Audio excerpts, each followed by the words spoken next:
सुमतिभिरनुमेयं शुभ्रकायं सखायं सुखमजमनपायं मुक्त्युपायं विमायं द्रहजमहममेयं ध्येयमम्नायगेयं सदजमसदजेयं श्रीसहायं भजेदं तपस्वाध्यायशुश्रूषा कृष्णपूजारतं मुनिं विश्वेशमिष्टदं वन्दे परिव्राट् चक्रवर्तिनं श्रीगुरुभ्यो नमः हरिः ओम्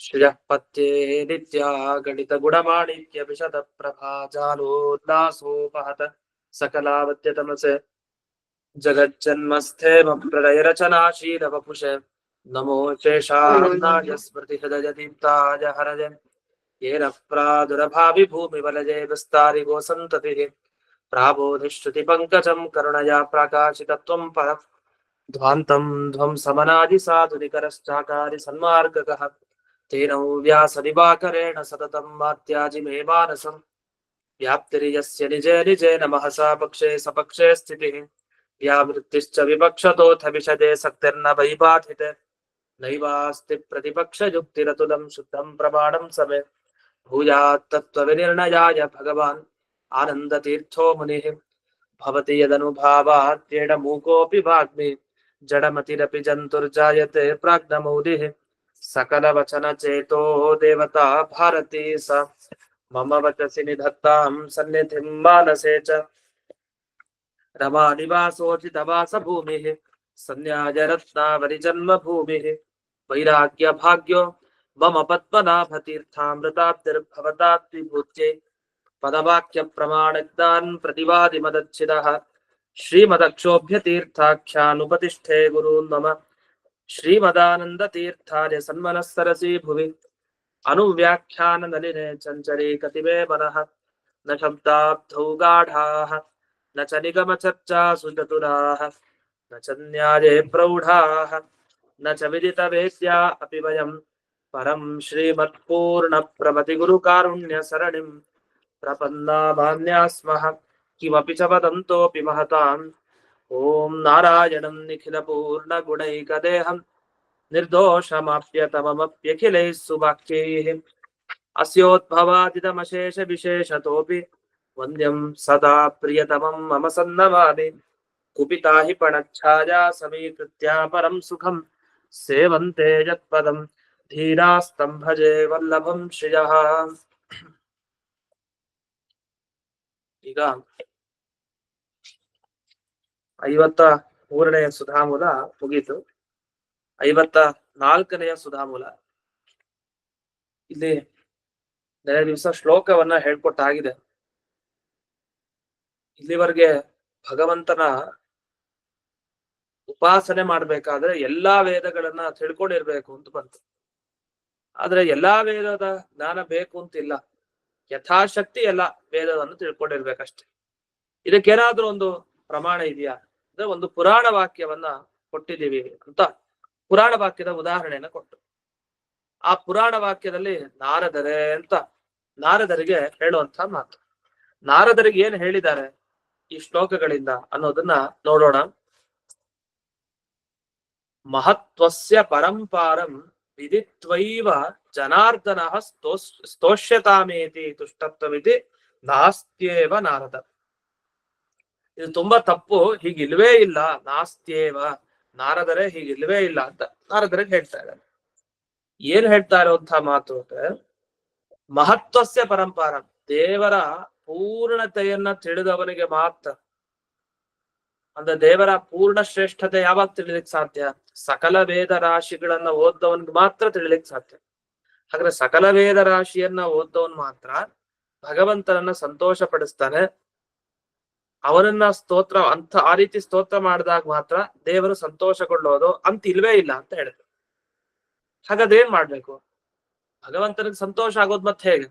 ಸಮಗ್ರ ವೇದ ರಾಶಿಯನ್ನ ಓದಿದ್ರು, ಅದರ ಅರ್ಥ ತಿಳ್ಕೊಂಡ್ರು, ಆಗ ದೇವರ ಮಹತ್ವದ ಪಾರ ಕೊನೆ ಪರಿಪಕ್ವ ಅವಸ್ಥೆ ಅಂದ್ರೆ ದೇವರ ಮಹತ್ವ ಎಷ್ಟಿದೆ ಅಂತ ಆ ಪಾರ ಆ ದಡಕ್ಕೆ ನಾವು ಹೋಗಿ ತಿಳ್ಕೊಂಡ್ರು ಕೂಡ ಭಗವಂತನಿಗೆ ಸಂತೋಷ ಆಗಲ್ಲ ಅಂದ್ರೆ ಮತ್ತೇನ್ ಮಾಡ್ಬೇಕು?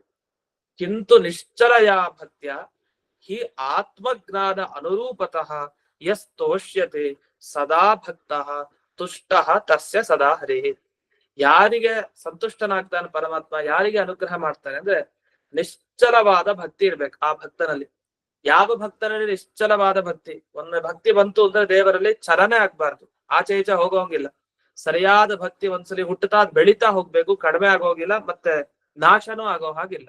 ಅಂಥ ಭಕ್ತಿಯಿಂದ ಆತ್ಮ ಜ್ಞಾನ ಅನುರೂಪತಃ ಅಂದ್ರೆ ತನ್ನ ಜ್ಞಾನ ಎಷ್ಟಿದೆಯೋ, ತನಗೆ ಎಷ್ಟು ಆತ್ಮನ ಬಗ್ಗೆ ತಿಳಿದಿದೆಯೋ ಅಷ್ಟಕ್ಕನುಗುಣವಾಗಿ ಯಾವ ಭಕ್ತ ಸ್ತೋತ್ರವನ್ನ ಮಾಡ್ತಾನೋ ಅವನಿಗೆ ದೇವರು ಸುಪ್ರಸನ್ನನಾಗ್ತಾನೆ. ಹಾಗಾದ್ರೆ ಇದರಿಂದ ಏನ್ ಗೊತ್ತಾಯ್ತು? ಭಕ್ತ ತನಗೆ ಉಚಿತವಾಗಿ ಎಷ್ಟು ಜ್ಞಾನ ಬರ್ಲಿಕ್ಕೆ ಸಾಧ್ಯನೋ ಅಷ್ಟು ಜ್ಞಾನದಿಂದ ಭಗವಂತನನ್ನ ಸ್ತೋತ್ರ ಮಾಡ್ತಾನೆ. ಅಂದ್ರೆ ಇದರಿಂದ ಏನ್ ಗೊತ್ತಾಯ್ತು? ಯಥಾಶಕ್ತಿ ಭಗವಂತನ ಬಗ್ಗೆ ತಿಳ್ಕೊಂಡು ನಿಶ್ಚಲವಾದ ಭಕ್ತಿಯಿಂದ ಆರಾಧನೆ ಮಾಡಿದ್ರೆ ದೇವರು ಪ್ರಸನ್ನನಾಗ್ತಾನೆ. ಹಾಗಾದ್ರೆ ನಾರದರಿಗೆ ಸ್ಪಷ್ಟವಾಗಿ ಹೇಳಿರುವಂತಹ ಮಾತಿದು ಏನು? ಭಗವಂತನ ಬಗ್ಗೆ ಸಮಗ್ರ ವೇದ ರಾಶಿಗಳನ್ನು ಓದಿ ಅವರ ಮಹತ್ವ ತಿಳ್ಕೊಂಡವನಿಗೆ ಮಾತ್ರ ದೇವರು ಸಂತುಷ್ಟನಾಗ್ತಾನೆ ಅಂತಿಲ್ಲ.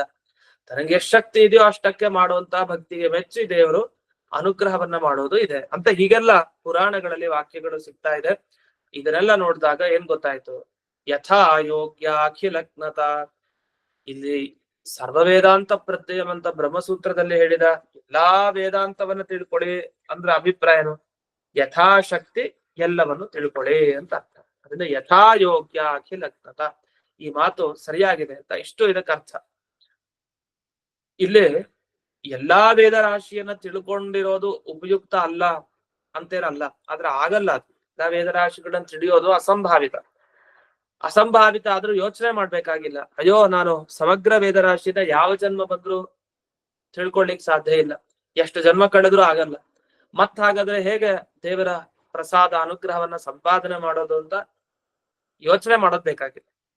ಅಲ್ಲ, ಇಲ್ಲಿ ವೇದದ ಬಗ್ಗೆ ಮಾತಾಡ್ಲೇ ಇಲ್ವಲ್ಲ.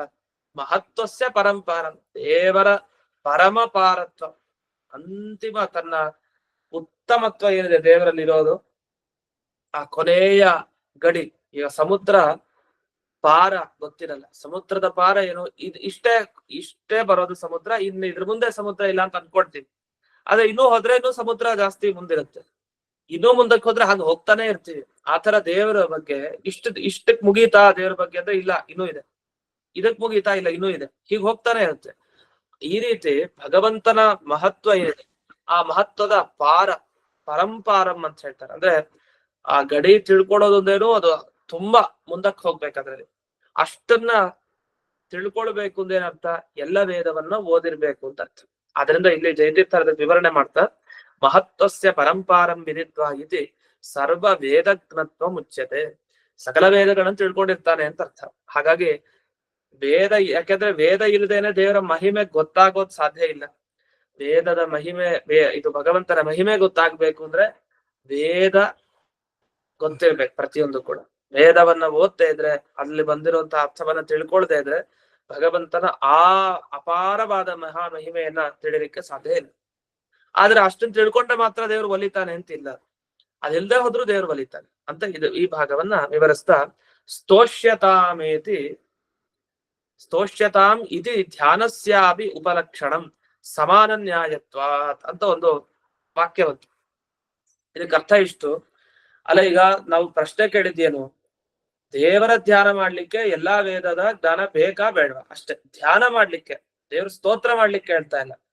ದೇವರ ಧ್ಯಾನ ಮಾಡ್ಲಿಕ್ಕೆ ಎಲ್ಲ ವೇದಗಳ ರಾಶಿಯ ಜ್ಞಾನ ಬೇಕಾಗಿಲ್ಲ ಅಂತ ಉತ್ತರ ಕೊಡ್ಬೇಕು. ಅದಕ್ಕೆ ಒಂದು ಪುರಾಣ ವಾಕ್ಯದ ಸಮ್ಮತಿ ಇದೆ ಅಂತ ತೋರಿಸ್ಬೇಕು. ಆದ್ರೆ ಈ ಪುರಾಣ ವಾಕ್ಯದಲ್ಲಿ ಯಾವ ವಿಷಯದ ಬಗ್ಗೆ ಮಾತಾಡ್ತಾ ಇದ್ದಾರೆ? ಎಲ್ಲಾ ವೇದದ ಜ್ಞಾನ ಉಪಯೋಗ ಇಲ್ಲ, ಅಷ್ಟನ್ನು ತಿಳ್ಕೊಂಡೇ ಹೊಲಿಸ್ಕೊಳ್ಬೇಕು ಅಂತಿಲ್ಲ ಅಂತ ಬಂತು. ಉಪಯೋಗ ಇಲ್ಲ ಅನ್ನೋದ್ರ ಅಭಿಪ್ರಾಯ. ಯೋಗ್ಯತೆ ಇಲ್ಲದೆ ಇರೋರ್ಗೆ ಅದು ಉಪಯುಕ್ತ ಅಲ್ಲ. ಯಾಕಂದ್ರೆ ಇಡೀ ವೇದ ರಾಶಿನವ್ರು ತಿಳ್ಕೊಳ್ಳಿಕ್ ಸಾಧ್ಯನೇ ಇಲ್ಲ. ಹಾಗಂತ ಸ್ವಲ್ಪದಿಂದಲೂ ಸಾಧನೆ ಮಾಡ್ಬೋದು ಅಂತ ಬಂತು, ಎಲ್ಲ ಬಂತು ನಿಜ. ಆದ್ರೆ ಧ್ಯಾನ ಮಾಡೋನು ವೇದದ ರಾಶಿಗಳನ್ನ ಪೂರ್ತಿಯಾಗಿ ತಿಳಿಬೇಕು ಅಂತಿಲ್ಲ ಅಂತ ಒಂದು ವಾಕ್ಯ ಸಿಗ್ತಾ ಇಲ್ಲ. ಏನ್ ಹೇಳಿದ್ದಾರೆ? ದೇವ್ರ ಸ್ತೋತ್ರ ಮಾಡ್ಲಿಕ್ಕೆ ಹೊರಟ, ಸ್ತೋತ್ರ ಮಾಡೋನ್ಗೆ ಪೂರ್ತಿ ವೇದ ರಾಶಿ ತಿಳ್ಕೊಂಡಿರ್ಬೇಕು ಅಂತಿಲ್ಲ. ಹಾಗಿದ್ರೆ ನಾವು ಜನ್ಮದಲ್ಲಿ ಒಮ್ಮೆನೂ ಭಗವಂತನ ಸ್ತೋತ್ರ ಮಾಡ್ಲಿಕ್ಕೆ ಆಗಲ್ಲ. ಯಾಕೆ? ನಾವು ಪೂರ್ತಿ ವೇದದ ಬಗ್ಗೆ ಗೊತ್ತೇ ಇಲ್ವಲ್ಲ. ಯಾರು ಕೂಡ ಸಮಗ್ರ ವೇದಗಳನ್ನ, ಅದು ಅನಂತ ರಾಶಿ ವೇದಗಳನ್ನ ತಿಳ್ಕೊಳ್ಲಿಕ್ಕೆ ಸಾಧ್ಯನಾ? ಬ್ರಹ್ಮದೇವ್ರು ಬಿಟ್ಟು ಇನ್ ಯಾರಿಗೂ ಆಗಲ್ಲ.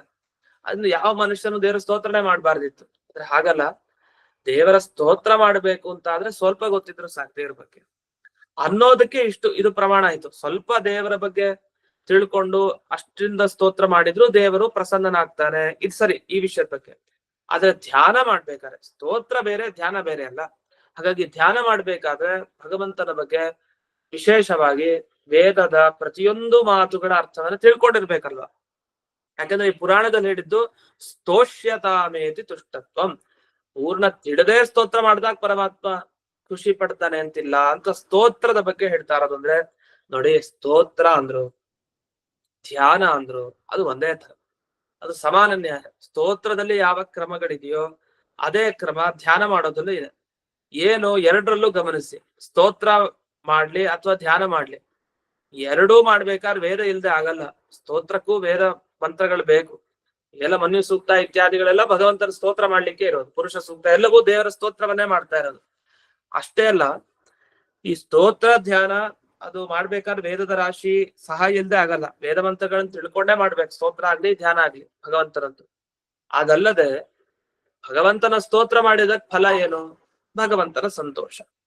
ಧ್ಯಾನ ಮಾಡಿದ್ದಕ್ಕೇನು? ಭಗವಂತನ ಧ್ಯಾನ ಮಾಡಿದ್ದಕ್ಕೂ ಕೂಡ ಫಲ ಏನು? ಭಗವಂತನ ಸಂತೋಷವೇ ಫಲ. ಹೀಗೆ ಎರಡೂ ಕಡೆ ಸಮಾನತೆ ಇದೆ. ಅದನ್ನ ಸ್ತೋತ್ರ ಮಾಡೋರ್ಗಾಗ್ಲಿ ಧ್ಯಾನ ಮಾಡೋರ್ಗಾಗ್ಲಿ ಸಮಸ್ತ ವೇದ ರಾಶಿಯ ಜ್ಞಾನ ಬೇಕು ಅಂತ ಇಲ್ಲ. ನಾಸ್ತ್ಯೇವ, ಅದ್ ಬೇಡವೇ ಬೇಡ ಅಂತ ಸ್ಪಷ್ಟವಾಗಿ ಅದನ್ನ ಅಲ್ಲಗೆಳೆದಿದ್ದಾರೆ. ಅದ್ರದ್ದೇನ್ ಗೊತ್ತಾಯ್ತು ನಮ್ಗೆ ಅಂದ್ರೆ, ಸಮಸ್ತ ವೇದ ರಾಶಿಗಳ ಯಥಾಶಕ್ತಿ ಜ್ಞಾನ. ಅದನ್ನ ಯಥಾಶಕ್ತಿ ಅನ್ನೋದು ತುಂಬಾ ಇಲ್ಲಿ ಕೆಲಸ ಮಾಡುತ್ತೆ. ಆದ್ರೆ ಯಥಾಶಕ್ತಿ ಅನ್ಕೊಂಡು ನಮ್ ಶಕ್ತಿ ಇಷ್ಟೇ ಅಂತ ಕಡಿಮೆ ಮಾಡ್ಕೊಡೋ ಹಾಗೆ. ನಮ್ ಶಕ್ತಿನೂ ಸರಿಯಾಗಿ ನಮಗ್ ಗೊತ್ತಿಲ್ಲ, ಪ್ರಯತ್ನ ಅಂತೂ ಪಡ್ತಾ ಇರ್ಬೇಕು. ಎಷ್ಟು ಕಡಿಮೆ ಇನ್ನು ಮಾಡ್ತಾ ಇರೋದು ಇನ್ನೂ ಜಾಸ್ತಿ ಆಗ್ಬೇಕು ಅಂತಾನೆ ಹೋಗ್ಬೇಕು. ಆಗ ಒಂದು ಜನ್ಮದಲ್ಲಿ ನಮ್ಮ ಯೋಗ್ಯತೆಗೆ ತಕ್ಕ ಹಾಗೆ ಪೂರ್ತಿ ದೇವರ ಬಗ್ಗೆ ತಿಳಿಲಿಕ್ಕೆ ಸಾಧ್ಯ ಆಗತ್ತೆ, ಧ್ಯಾನ ಮಾಡ್ಲಿಕ್ಕೆ ಸಾಧ್ಯ, ಸ್ತೋತ್ರ ಮಾಡ್ಲಿಕ್ಕೆ ಸಾಧ್ಯ ಆಗತ್ತೆ. ಇಷ್ಟನ್ನ ಇಲ್ಲಿ ತಿಳಿಸ್ತಾ, ನಾಸ್ತ್ಯೇವ ಇತಿ ನಿಯಮ ನಿಷೇಧ. ನಿಯಮ ನಿಷೇಧ ಅಂದ್ರೆ ತಿಳ್ಕೊಳ್ಳೇಬಾರ್ದು ಅಂತಿಲ್ಲ, ಅದನ್ನ ತಿಳಿದ್ರೆ ಮಾತ್ರ ದೇವರ ಅನುಗ್ರಹ ಅಂತಾನೂ ಇಲ್ಲ. ತಿಳಿಬಾರ್ದು ಅಂತ ಹೇಳ್ತಾ ಇಲ್ಲ, ಆದ್ರೆ ಇದನ್ನಿಷ್ಟನ್ನು ತಿಳಿದ್ರೆ ಮಾತ್ರ ಅಂತಾನೂ ಹೇಳ್ತಾ ಇಲ್ಲ. ತಿಳಿದ್ರೆ ಸಂತೋಷ, ಇಡೀ ವೇದ ರಾಶಿಯನ್ನ ತಿಳ್ಕೊಂಡ್ರೆ ದೊಡ್ಡ ವಿಷಯ. ಹಾಗಂತ ತಿಳಿದೇ ಇದ್ರೆ ಯೋಚನೆ ಮಾಡ್ತಾ ಕೂಡ್ಬೇಕಾಗಿಲ್ಲ ಅಂತ ಈ ಉತ್ತರ.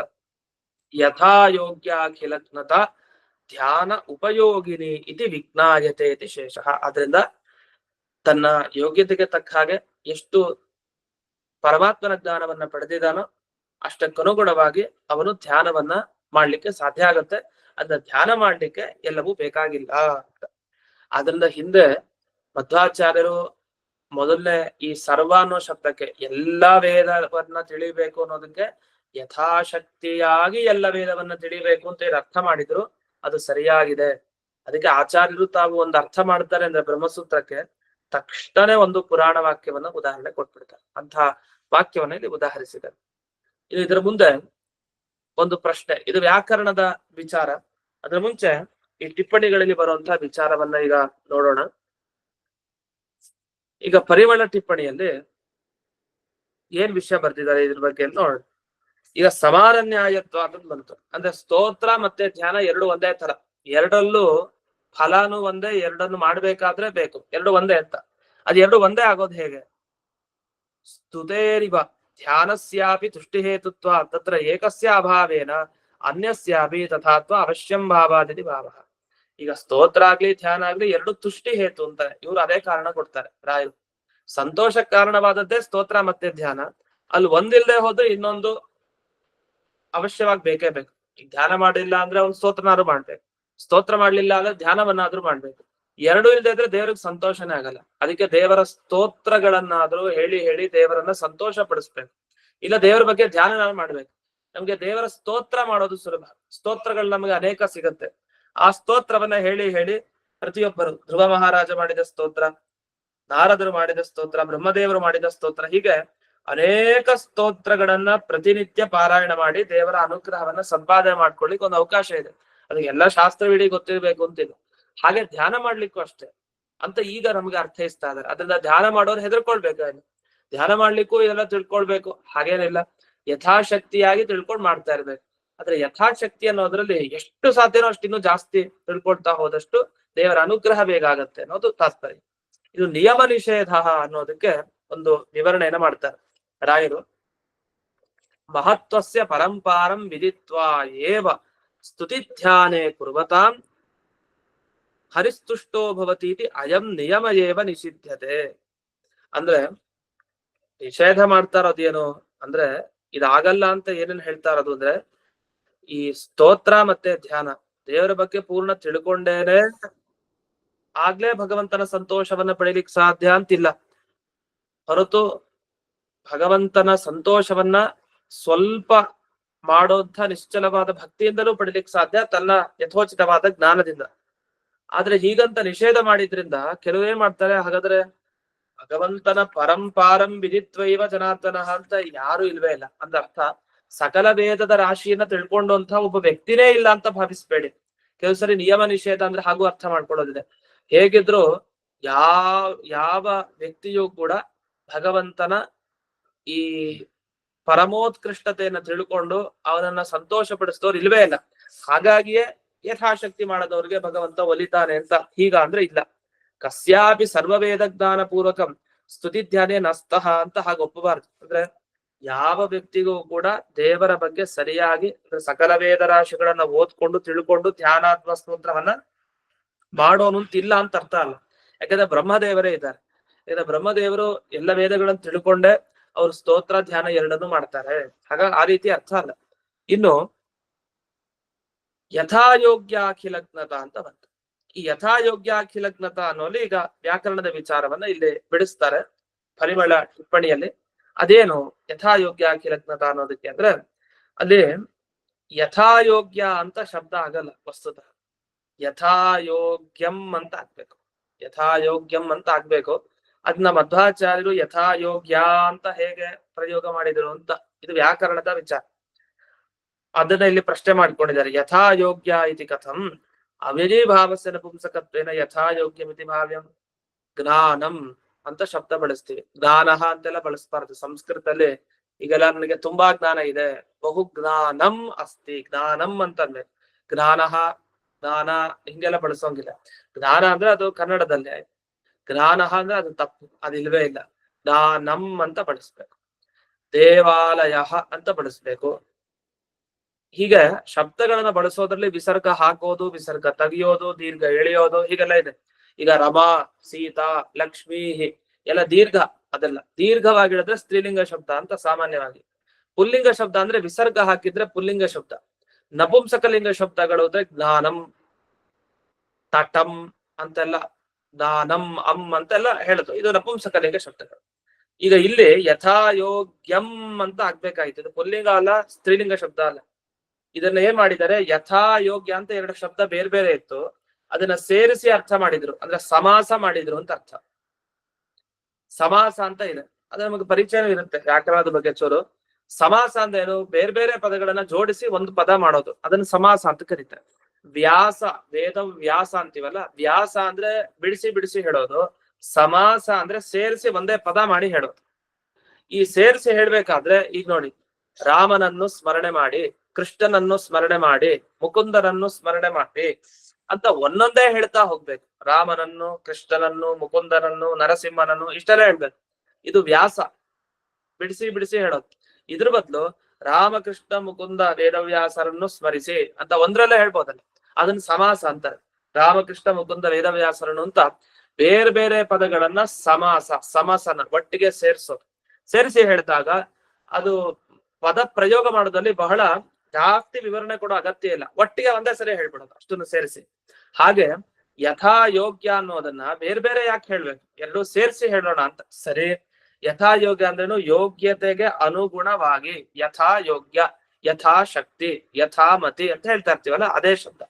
ಯೋಗ್ಯತೆಗೆ ಅನುಗುಣವಾಗಿ ಅಂತ ಸರಿ, ಆದ್ರೆ ಯಾವಾಗ ಸೇರಿಸ್ತೀವಿ ಅಲ್ಲೊಂದು ನಿಯಮಗಳಿರುತ್ತೆ ಸಮಾಜದಲ್ಲಿ. ಸುಮ್ನೆ ಹಾಕಿ ಪದಗಳನ್ನು ಸೇರಿಸಿದಾಗ ಎಲ್ಲಾನು ಒಂದೇ ತರ ಇರಲ್ಲ.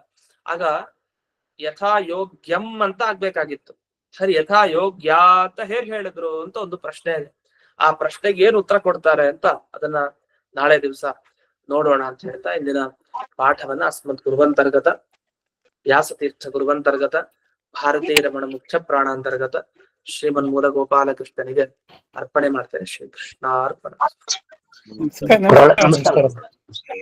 ನಮಸ್ಕಾರ ಆಚಾರ್ಯ. ಹರಿಯಸಿನ ಶಾಸನ ನಮಸ್ಕಾರಗಳು. ನಮಸ್ಕಾರ. ನಮಸ್ಕಾರ ಆಚಾರ್ಯ.